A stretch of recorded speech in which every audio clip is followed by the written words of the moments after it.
All right, so welcome. So here we have our X-Plane scenery pack. And again, this is going to be X-Plane 11. And we can see here that we are going to be essentially running map enhancement with default X-Plane scenery. Although you can see here we have simHeaven showing up in our scenery pack, it is all disabled. Also, we have Global Forest in our scenery pack as well as TerraFlora XP. Both Global Forest and TerraFlora are disabled. And for this particular video, we will not be talking about TerraFlora. We're going to focus on the comparison of default X-Plane 11 scenery, X-Plane 11 with simHeaven scenery, and X-Plane 11 with simHeaven with Global Forest scenery. Our scenery pack here is going to be just default X-Plane 11 scenery with map enhancement. There will be no simHeaven loaded in and no Global Forest loaded in. All right, with that all taken care of, let's go ahead and fire up map enhancement. We'll go ahead and load up X-Plane 11. All right, so now we're running map enhancement with default X-Plane 11 scenery, and the first thing I'm noticing is there might be an issue. I see 0 trees. Now, this could be something to do with running photorealistic scenery. Actually, never mind. Down in the bottom of the screen, I do see some trees. Wow, I haven't run base X-Plane in several weeks, and honestly, I forgot how few trees I guess X-Plane puts in the scenery. This looks insane, for lack of better words. I see almost no trees, and in fact, the only trees I see are around the airport. Now, this makes me think something with map enhancement and running default X-Plane scenery, you might miss out on a lot of trees being generated. So I would say running map enhancement with default X-Plane scenery, I'm not seeing the benefit. All right, and in this configuration, we're going to be running simHeaven with map enhancement without any global forest running at all. So what you'll see here is simHeaven sits above map enhancement in the order that it should be, with the vegetation library for simHeaven at the very bottom of that group. The next scenery the X-Plane is going to load will be map enhancement. So in this case, we are not going to be running global forest or TerraFlora XP. All right, so here we are with simHeaven running no global forest in map enhancement. And we can see there are trees. The tree line is very crisp. It is very crisp around the edges of, I guess, what is South Lake Tahoe, the city. It looks, I would say, very unrealistic. I mean, the trees look fine. The placement is okay, but it does not look natural at all.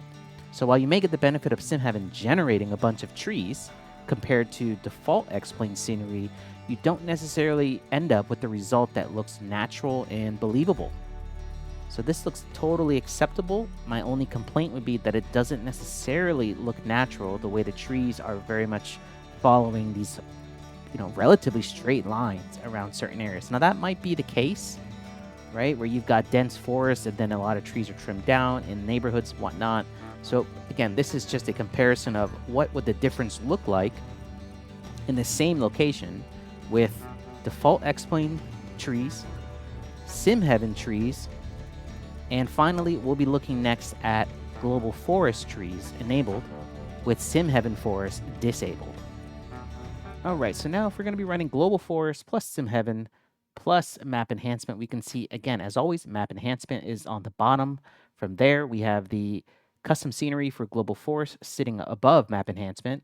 And then we have all of the simHeaven X America loaded above. Now, I only have the North America region here, but if you had all the other regions with simHeaven, by all means, you'll notice that the forest is disabled. And that's going to be the key of running global forests with simHeaven, is you have to disable the X America forest scenery and place global forests below all simHeaven scenery. And take a look at all these trees. This looks really nice, very dense. All right, and we can see here global forest is adding a ton of trees. Absolutely an insane amount of trees. In fact, a lot of the neighborhoods, you can't even really see the buildings. It's just trees. That also is a map texture. You can see the shadows of the trees on the Google Maps texture, so that explains all of the extra marks on the ground. But this looks phenomenal. Absolutely phenomenal. This looks excellent. However, I'm definitely noticing that. Look at the hills right here in front of us here. The shadows of the trees on the photorealistic scenery is actually detracting from the immersion despite having a bunch of global forest trees planted on that hillside. I guess if you're really going to be using map enhancement, and this is one of the reasons why I say map enhancement is better compared to auto ortho, is because you can select the particular satellite imagery provider for whatever region you're in. So go ahead and try out all of the satellite imagery options and figure out for the region you're going to be flying in, what is the best option for you. All right, so now we are loaded up here in Lake Tahoe. We are using Apple Maps. However, we are still using Map Enhancement, Global Forest, and simHeaven. Now, first thing I see here is the photorealistic scenery looks a lot more muted. The colors, I think, actually, prefer the dirt along the terrain of the hills. I actually think it's the right color. It's not the wrong color or shade. Global forest trees, I think, look a lot better with the Apple Maps compared to the Google Maps. I don't know. The shadows of the Google Maps trees on the ortho tiles was very pronounced, but with the Apple Maps, it seems to blend in a lot better. With Apple Maps and Global Forest, it looks way more believable. The trees generated against the photorealistic terrain, I actually didn't expect to see such a huge improvement compared to just using Google Maps. Wow. Okay, I think we're going to have to try Bing Maps in the same location, again, using Global Forest and simHeaven correctly together. And let's see once and for all which of the three might be the best option for this particular region. All right, and here we are using now Bing Maps with Map Enhancement, simHeaven, and Global Forest enabled correctly. And it looks very suspiciously, perhaps, similar to Apple Maps we were just using a moment ago. I will say both Bing and Apple Maps do look very different from Google Maps in the color representation of the ortho tiles. Both Apple Maps and Bing Maps, at least in this particular region, look very natural. In fact, looking here at the valley to the, I guess, west of the airport, that bald patch there, that's got a nice brownish look to it. I think Apple Maps was a bit more of a dull green, but both, I think, for this particular region, appear as the right hue in the correct color representation.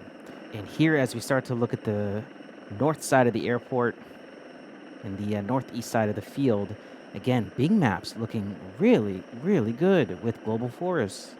The way the trees are shown here in mixing in with the ortho tiles, I find it to be very, very believable. I'm noticing a lot more shadows of the trees on Bing Maps. I don't think that has anything to do with map enhancement. That's just a tile satellite provider specific thing. It definitely seemed like Apple Maps didn't have as many shadows. Google Maps had the most amount of shadows. And Bing Maps, it seems to have the shadows, but they don't detract away from the generated trees and vegetation. So overall, Bing Maps, wow, I am pleasantly surprised. I might say that Bing Maps and Apple Maps, at least if I'm flying in the South Lake Tahoe region, would be my preference. All right, well, thank you so much for watching. I greatly appreciate it. Feel free to check out some of my other videos or stay tuned for another video where we actually jump into some flight sim or some American truck sim. As always, I hope you take care, and I'll see you in the next one.